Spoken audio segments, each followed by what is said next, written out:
On this episode of the Contagious Influencers of America podcast, joining me from her car is the writer-producer of one of the most important films of the year, possibly of the decade. We wanted to shine a light on this, and I know it's hard to watch, but, I think we need to see these things. If you're driving by an accident and you see children at the side of the road that are hurting, you would stop and you would help them. And that's really our goal with the film is to show some of these things so that we can really get good people to step in and care for them and to protect kids. Because when we don't protect them, people exploit them, take advantage of them, and the outcomes are really poor.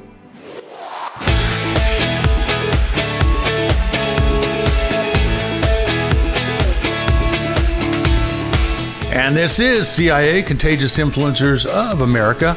I'm David Sams.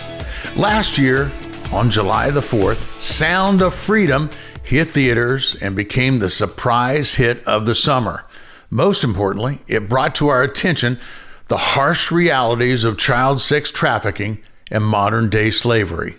So leave it to our friends at Angel Studios to bring us yet another eye-opener on July the 4th, Sound of Hope, the story of Possum Trot.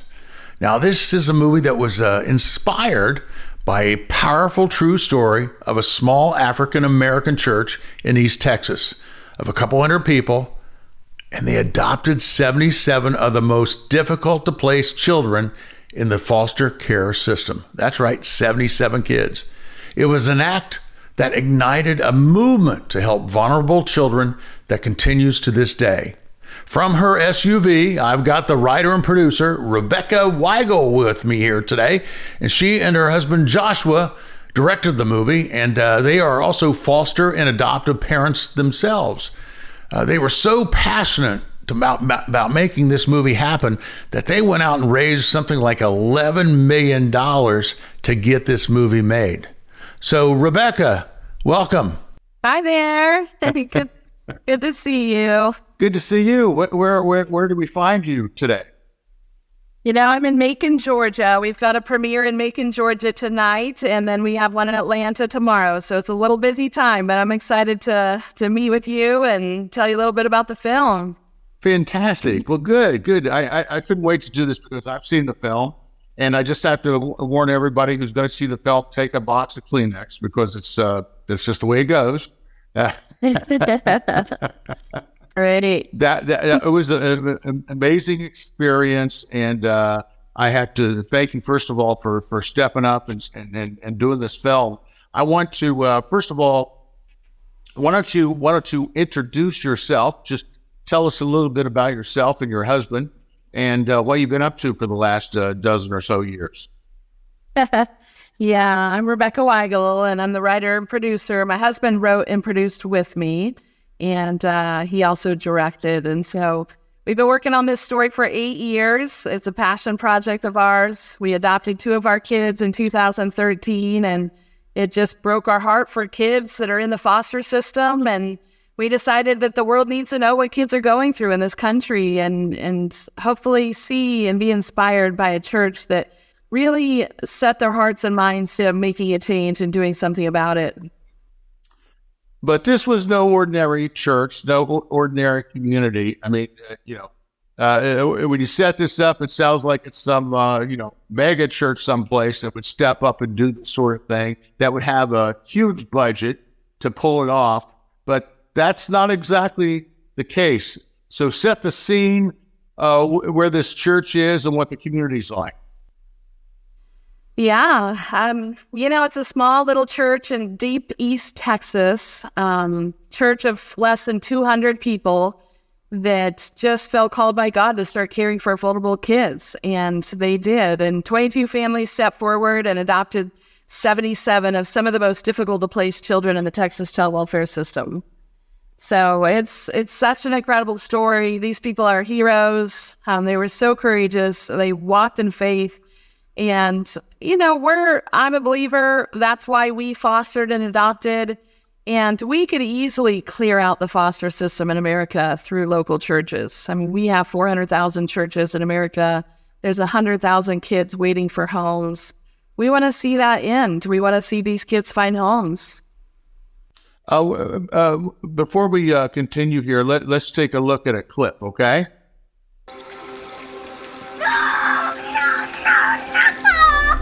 Leave me alone! No! I don't want to! No! Nobody's gonna hurt you, okay? No! What's the matter? What's going on, baby? No! Hey, No! something happened? What's wrong? I turned in the water and he just fell apart. Tom, that's okay. It's okay. Hey, that's okay. It's okay. Come on. I got you.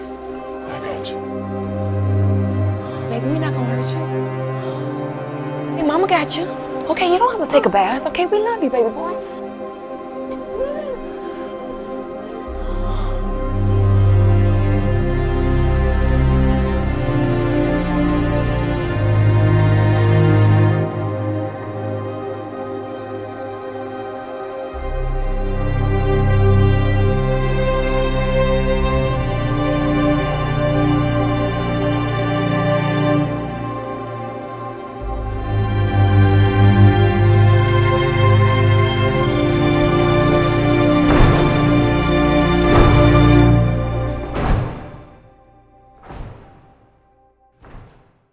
Wow, that was some moving scene.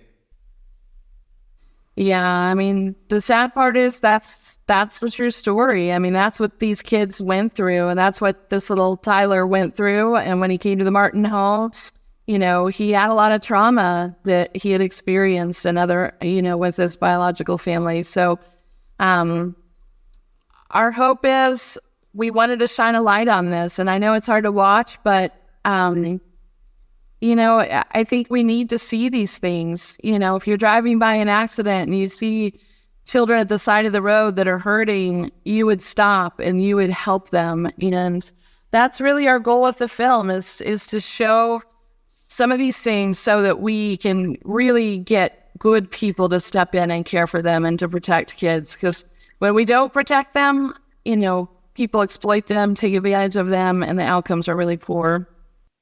How large of an issue is this in the United States?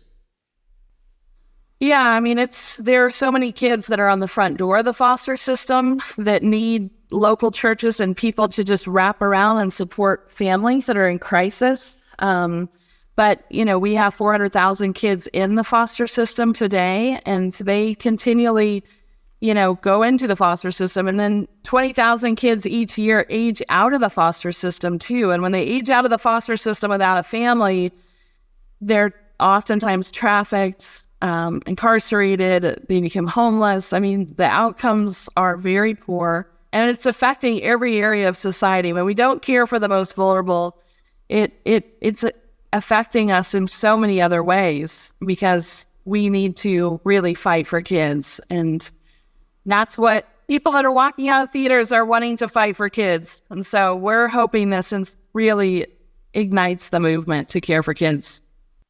You know, the one thing that really touched me about the film was that, you know, you could get really preachy with something like this. And, but you really told a story in a very engaging and a very, for lack of a better word, entertaining way. I mean, you made sure that you knew why you were producing this for the big screen. And the thing that really touched me was the characters, how deep you could go with so many characters. And, you know, you just felt for every one of these people from the, well, talk about that. Talk about the care that went into some of the main characters, and how you were able to pull that off. Well, first we had fantastic actors. I mean, Nika King as Donna Martin, Demetrius Gross played the Reverend, Elizabeth Mitchell played Susan Ramsey, the social worker, and our kids were just fantastic actors. So they really pulled it off. That's something that people are saying, is the acting is just stellar, top notch. And it really gets people, you know, invested in each of these characters' lives. And that was a goal too. I mean, I've worked in child welfare, so I wanted to see people know what social workers are going through in this country and how difficult their job is. And, we wanted people's hearts to be moved towards the kids. So we felt it was important to tell the story from the children's perspective of what they're going through too. And so, and shout out to my husband, the director, who's very talented director as well, to get the performances and to just, as a storyteller, be able to tell this story, was, I think it's accomplishing what we set out to accomplish. And it's, I hope you enjoyed it too. I mean, people are laughing in the theaters and having a great time. So even though it's a difficult subject, it elevates the power of church, the power of community. It shows a strong marriage and really what's possible for us as believers when we step in and do hard things together. I noticed that your husband, Joshua, he had a cameo in the movie. Yeah. Yeah, that was one of my favorite scenes, actually. And a scene that we got a lot of resistance. A lot of people thought we needed to take that scene out, thought we were going to offend people, but it's, holding up a little bit of a mirror in a healthy way and saying, hey, we got some work to do in the church. And we need to... I so related to it because he plays the senior pastor of a mega church. And I, as I recall, he was setting up for the Sunday sermon or whatever, and in the process of raising $1 million for a building fund. And I even heard in the background something about the summer cruise coming up. And I so relate because so many mega churches I've been to, that's the announcements. It's like here are all the wonderful opportunities coming up this week. And then the scene is you have this amazing man, the pastor of this small African American church, who's doing these remarkable things with 70-some kids, with little or virtually nothing. And he comes in and asks for a little help. Well, let's take a look at that scene, okay? So it's leaking in here. And every time I try to wash clothes, the whole place floods. They say the sewer pipe is backing up because of all us in here now. I don't have $800 to fix it. All right, it's a lot of people dealing with a lot of wear and tear, so I'm gonna see what I can do about it. Anything you can do, I appreciate it.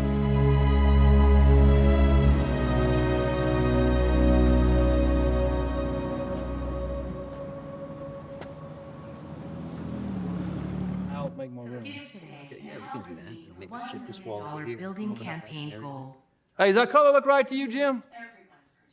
Oh, no. Brand new projectors better be. What I really want is that whole wall there. Just blow out that back wall. Screens out on it. Redo all that. Maybe blow it out. Just move that out.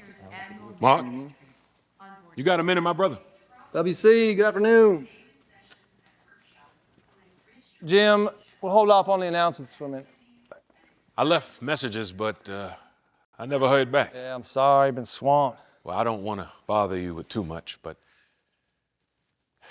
we've come into some needs, Pastor. Okay, well, what's going on? Kids keep coming, and that's put a strain on people, something fierce. And the house is getting worked now. I got one mother, she's a single mother. She needs a new sewer line, and I just ain't got it right now. Reverend, you know we've been doing the best we can. Mark, I appreciate everything you've done thus far. It's just that we're in a situation here now where... Isn't the county sending y'all support still? Now, these are working families. And it goes fast. There's lots of needs. Okay. Hey, look. You took on a heavy burden, WC. So why can't you?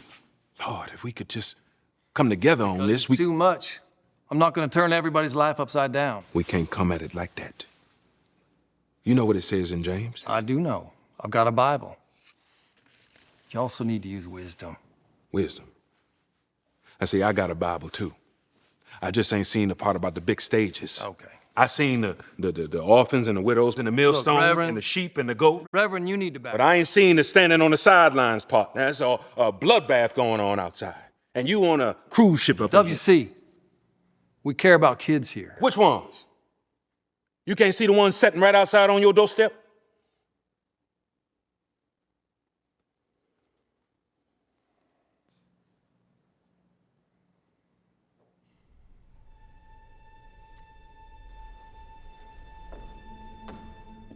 So you actually had a little resistance. Who wanted you to take that?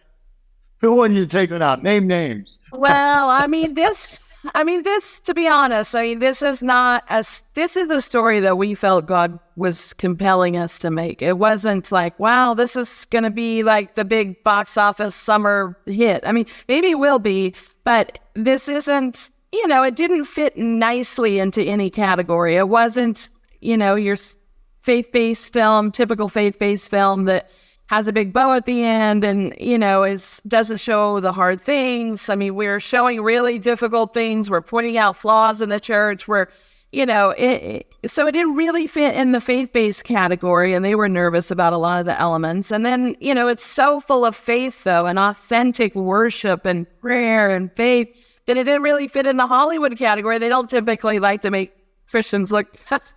So I hate to say it, but it's like I rarely see a film where I feel like they're representing me and people I love properly. So, we're really grateful that Angel Studios took this on. Their guild loved the film. It scored as high as any film that they've ever, submitted to their guild.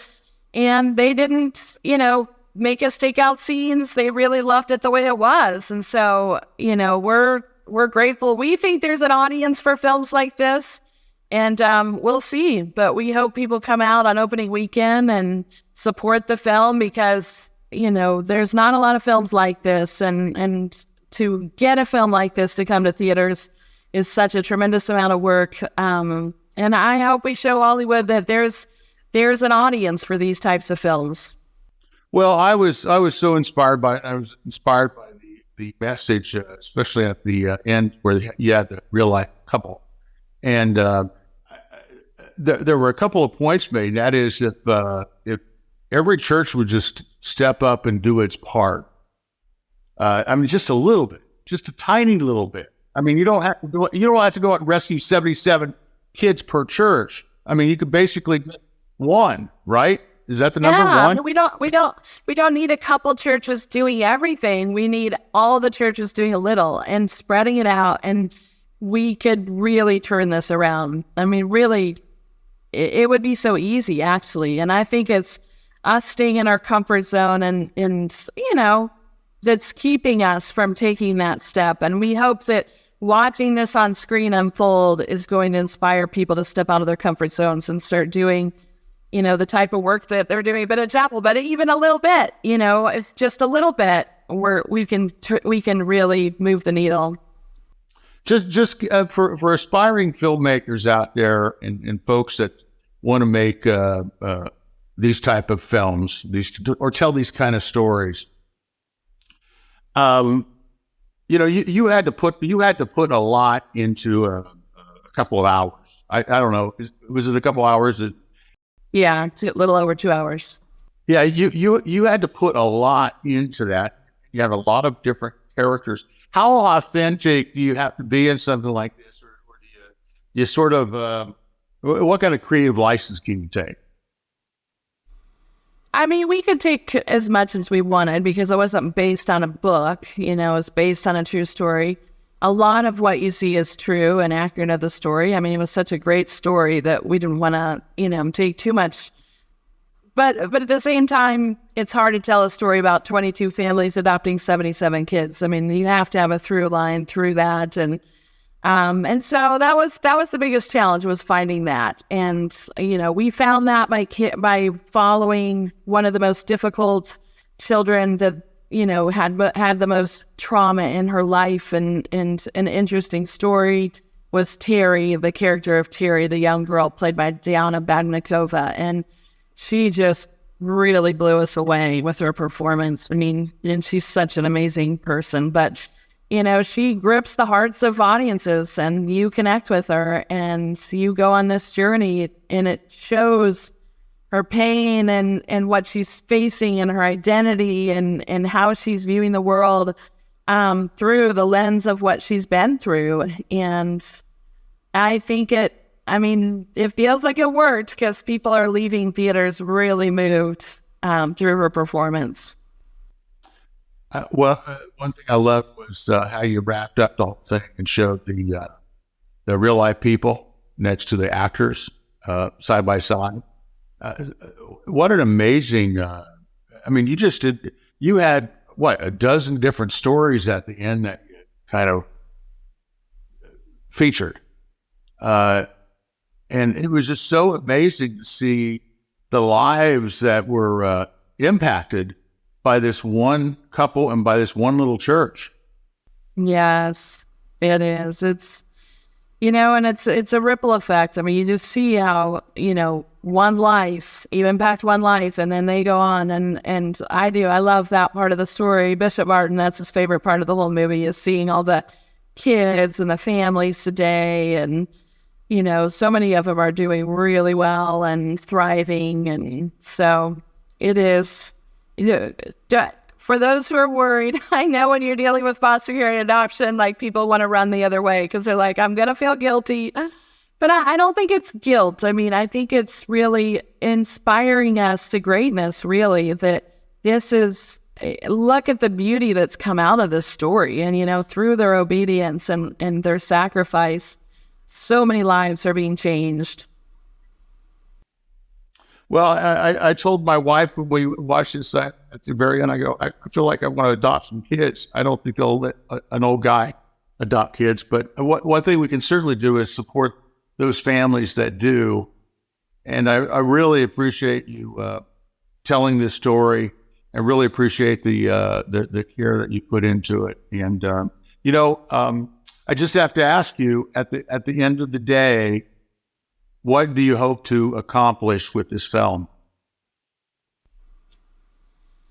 Well, we're dreamers. So, every film we make, we want it to impact lives and change lives. And, we really think that this could be the thing that ignites the movement to end the foster crisis in America. And really, I think when we step in and we do hard things, we grow, we're challenged. And to see the churches, step in and unite around kids too. I mean, it's one thing. I mean, we're in the most politically divisive, era of probably, I don't know. I don't know if this is the most divisive time in history, but it feels like it, where everyone's got something to fight about or put someone in a box about or, cancel them over. And this is one issue that we can all come together around, and we can fight for kids together. And it's like, whether you're on the right or the left, or you faith or not, like, we can all agree that we should be protecting our most vulnerable.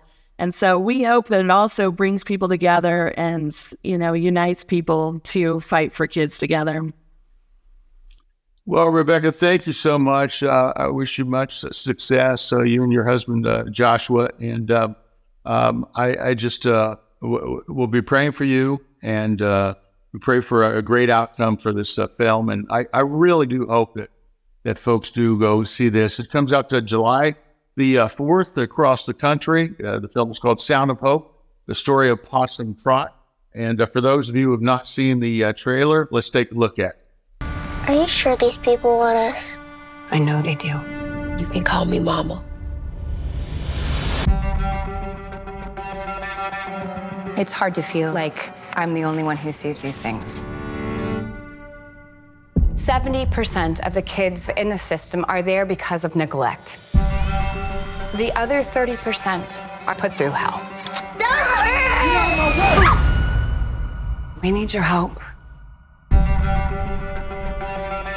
Can you imagine our kids on their own? We can't just look away. The state ain't no family. Are you sure these people want us? I know they do. You can call me Mama. Oh, Lord.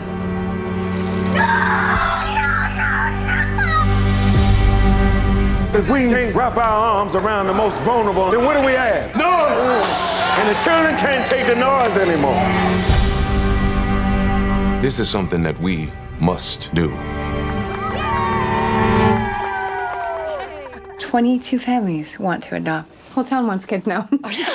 That's about right. What's happening with Possum Trot could mean a huge change for the system. We want the ones that nobody else wants. Who hurt you, baby? I'm not giving up on you. You can't give up on me either. What we gonna do? Everybody's falling apart. I'm doing the best I can. The real world hits hard. I don't want to be here. I can't give him back. We gotta work on this together.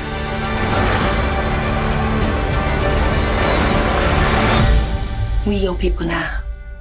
And love never gives up.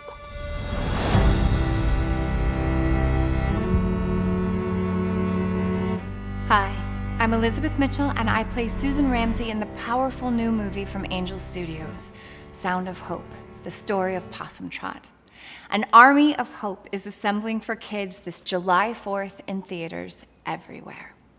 This movie is based on the true story of a small community in East Texas who decided to embrace kids in the foster system nobody else would take.